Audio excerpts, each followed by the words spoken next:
दोस्तों, फ्लाइट 571 ये वही प्लेन है जो इतिहास की इतनी दर्दनाक घटना बन गया कि जिसने भी इस घटना को सुना उसका दिल दहल गया। और मैं आज इसी घटना को बताने जा रहा हूँ कि कैसे इसी प्लेन में बैठे लोगों को अपने ही साथी की बॉडी को खाना पड़ा।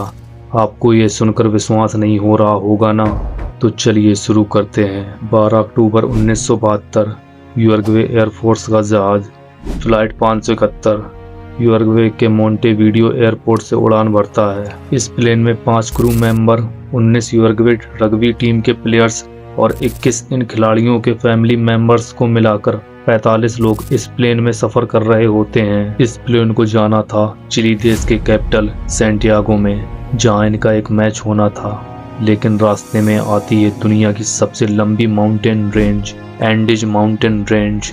12 अक्टूबर के उस दिन पहाड़ों में तेज तूफान आ जाता है। लेकिन अगले ही दिन ठीक 13 अक्टूबर 1972 को इस तूफान की वजह से ये प्लेन बुरी तरह से क्रैश हो जाता है और अचानक कहीं गायब हो जाता है। कड़कती हुई ठंड और भयानक बर्फबारी में कुछ भी दिखाई नहीं देता है। कई दिनों तक जहाज का ना तो मलबा मिला और ना ही किसी की डेड बॉडी। ढेरों रेस्क्यू ऑपरेशंस और कई प्लेन्स को लगाया जाता है उन्हें ढूंढने में, लेकिन उन्हें कुछ भी नहीं मिलता। और ये बन जाती है 1972 की फ्लाइट 571 की सबसे बड़ी मिस्ट्री।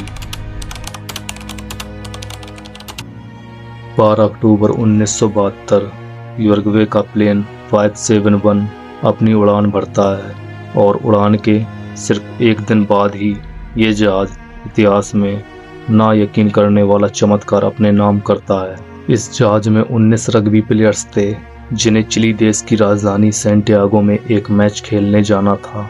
अपने टेक ऑफ के कुछ ही देर बाद अचानक मौसम खराब हो जाता है और तेज तूफान शुरू हो जाता है, जिसकी वजह से पायलट जहाज को अर्जेंटीना के एयरपोर्ट में लैंड करवा देते हैं।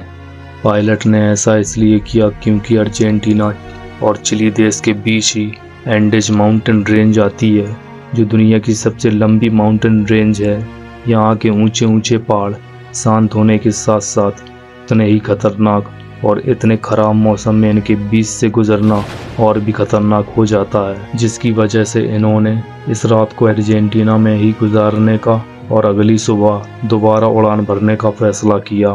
13 अक्टूबर 1972 को यानी अगले ही दिन इस जहाज ने दोबारा उड़ान भरी और करीब 18,000 फीट की ऊंचाई पर उड़ रहा था और धीरे धीरे एंडीज की खतरनाक पहाड़ियों को पार करता जा रहा था। लेकिन आगे मौसम ज़्यादा ही खराब होता है, जिसकी वजह से जहाज काले बादलों में घिर जाता है और आसपास कुछ भी दिखाई नहीं देता है, जिसकी वजह से वो रास्ता भटक जाते हैं। अब क्योंकि उनको लगभग 1 घंटा हो चुका होता है, वो लगातार एंडीज में उड़ रहा था और पायलट भी ये जानता था कि सैंटियागो का रास्ता सिर्फ 1 घंटे का है। इसलिए वो पहले अपनी लोकेशन का अंदाज़ा लगाते हैं कि वो अभी तक सिर्फ एंडीज की पहाड़ियों में ही फंसे हुए हैं और सामने एक बहुत बड़ा पहाड़ होता है। इसके बाद पायलट जहाज़ को जल्दी से ऊपर उठाने की कोशिश करते हैं, लेकिन जहाज़ को ऊपर ले जाते समय जहाज़ का पिछला हिस्सा पहाड़ी से टकरा जाता है और जहाज़ से अलग हो जाता है, जिसकी वजह से पीछे बैठे 3 पैसेंजर्स की तुरंत ही मौत हो जाती है। ये जहाज पहाड़ियों से कुछ इस तरह टकराती है कि जहाज पूरी तरह से तबाह हो जाता है और जहाज का आगे का हिस्सा जाकर ग्लेशियर से टकरा जाता है और जहाज पूरी तरह से तहस नहस हो जाता है और जहाज में आगे दोनों बैठे पायलट्स की तुरंत ही मौत हो जाती है। और अब तक 45 में से लगभग 12 लोग इस प्लेन क्रैश में अपनी जान गंवा देते हैं, जिसमें सिर्फ 33 लोग जिंदा बचते हैं और बहुत ही बुरी तरीके से जख्मी हो जाते हैं। अब शाम होने को थी और सूरज भी ढलने वाला था, जिसकी वजह से उन्हें ढूंढने में काफ़ी परेशानी हो रही थी और अगर उन्हें जल्दी ढूंढकर बचाया नहीं गया तो हो सकता है कि उनकी मौत भी हो जाए, क्योंकि यहाँ का रात का तापमान -30 डिग्री से भी नीचे चला जाता है। जल्द ही उन्हें रेस्क्यू करने के लिए कई प्लेन्स और रेस्क्यू टीम को लगाया जाता है, लेकिन पूरी एंडीज को खंगालने के बाद भी उन्हें कुछ भी नजर नहीं आता है। ये जहाज एक ऐसी जगह क्रैश हुआ था जहां पर भारी बर्फबारी और घना कोहरा था, जिससे नीचे क्या है कुछ भी दिखाई नहीं दे रहा था। लेकिन रात होते ही ठंड बढ़ने लगी, जिससे बचे हुए 33 लोगों ने क्रैश हुए जहाज को ही अपना शेल्टर बनाया और वहीं पर पूरी रात गुजारी। लेकिन इसमें 5 लोग इस ठंड को सहन नहीं कर पाते हैं और उनकी उसी रात ठंड में मौत हो जाती है। अब सिर्फ 28 लोग बचे थे।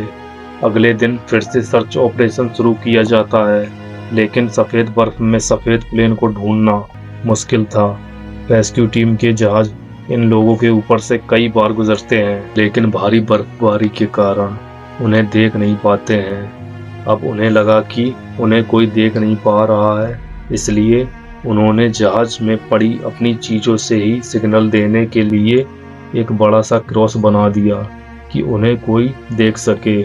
उस दिन उनके ऊपर से एक के बाद एक 3 बार जहाज निकलते हैं, लेकिन अफसोस किसी ने भी उन्हें नहीं देखा। अगले ही दिन 15 अक्टूबर को भी कुछ ऐसा ही हुआ। इन लोगों को लगता था कि ये बहुत बुरी तरीके से फंस चुके हैं, इसलिए वो जिंदा रहने के लिए जहाज की चीज़ों से ही अपने आप को जिंदा रखने का तरीका ढूंढने लगे। धूप से बर्फ को पिघलाकर उन्होंने बूंद बूंद पानी का इंतजाम किया, लेकिन खाने का सामान धीरे धीरे खत्म होता जा रहा था। लेकिन वहीं दूसरी तरफ बर्फबारी के कारण सर्च ऑपरेशन 2 महीने के लिए टाल दिया जाता है, क्योंकि गवर्नमेंट को लगा कि इस 10 दिनों में सारे लोग मारे जा चुके होंगे और उनकी डेड बॉडी को 2 महीने बाद खोजा जाएगा। इन सब बातों को इन लोगों ने जहाज के रेडियो में सुन लिया था कि रेस्क्यू ऑपरेशन अब बंद कर दिया गया है। रेडियो पर अपने ही मौत की खबर सुनने के बाद इन लोगों की आखिरी उम्मीद भी खत्म हो जाती है। अब इनके सामने एक ही रास्ता था कि या तो मरो या फिर इस परिस्थिति का आखिरी सांस तक सामना करो। उन्होंने वो सब कुछ किया जो जिंदा रहने के लिए ज़रूरी था। उन्होंने प्लेन की सीटों को फाड़कर उनकी रुई को कपड़ों में भरकर ठंड से बचने की कोशिश की। सीट कवर को पैरों में लपेटकर बर्फ में चलने के लिए जूते बनाए और जिंदा रहने के लिए उन्होंने वो तक किया जिसके बारे में सोचकर आपकी रूह कांप उठेगी। उन्होंने अपने मरे हुए दोस्तों और फैमिली मेंबर्स की बॉडीज को खाने का फैसला किया, जो उनके लिए बिल्कुल आसान नहीं था। लेकिन फिर 16 दिन बाद 29 अक्टूबर को दूसरी तरफ एंडीज ने एक और झटका दे दिया।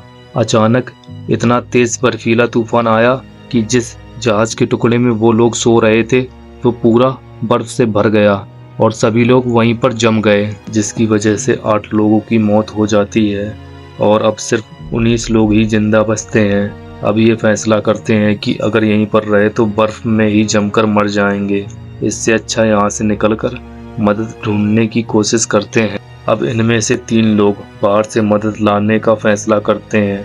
ये तीनों ठंड से बचने के लिए एक साथ कई सारे कपड़े पहनते हैं और मांस के कुछ टुकड़े लेकर साथ निकल जाते हैं। इन्हें चलते चलते कई दिन लग जाते हैं और दूसरी तरफ 59 दिन बाद 11 दिसंबर को एक और तूफान आ जाता है और अब सिर्फ 16 ही लोग जिंदा बच पाते हैं। लेकिन वहीं ये 3 लगातार आगे बढ़ रहे थे।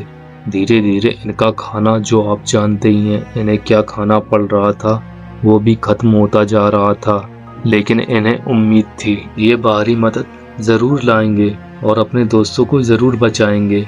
खाने की कमी होने की वजह से एक साथी को वापस भेज दिया जाता है और 2 लोग और आगे जाने का फैसला करते हैं। लगभग 9 दिनों के लगातार चलने के बाद एक नदी दिखाई देती है, जहां इन्हें नदी के पास कुछ लोग दिखते हैं। ये उनसे मदद मांगते हैं। वो शख्स एक कागज में पेन को लपेटकर नदी के दूसरे किनारे पर फेंक देता है। उस कागज पर उनके अभी तक जिंदा होने के बारे में बताते हैं और नदी के दूसरी तरफ फेंक देते हैं। जब वो इंसान पेपर को पढ़ता है तो पता चलता है ये तो वही लोग हैं जो लगभग 72 दिन पहले एक प्लेन क्रैश में मारे जा चुके हैं। वो इंसान जल्दी से गवर्नमेंट के ऑफिशियल को बताता है और जल्दी से चिली की एयरफोर्स इन्हें बचाने के लिए जाती है और लगभग 72 दिनों के कड़े परिश्रम के बाद 24 दिसंबर 1972 को बचे हुए 16 लोगों को बचा लिया जाता है। इनकी हालत इतनी ज़्यादा बुरी थी कि ये लोग जिंदा कंकाल बन चुके थे। इन लोगों की ये कहानी सच में दिल दहला देने वाली है। वीडियो अच्छी लगी हो तो लाइक करना और चैनल को ग्रो करने में सपोर्ट करो और बेल आइकन को जरूर ऑन कर लेना कि हमारी वीडियो मिस ना कर पाओ। Thank you for watching.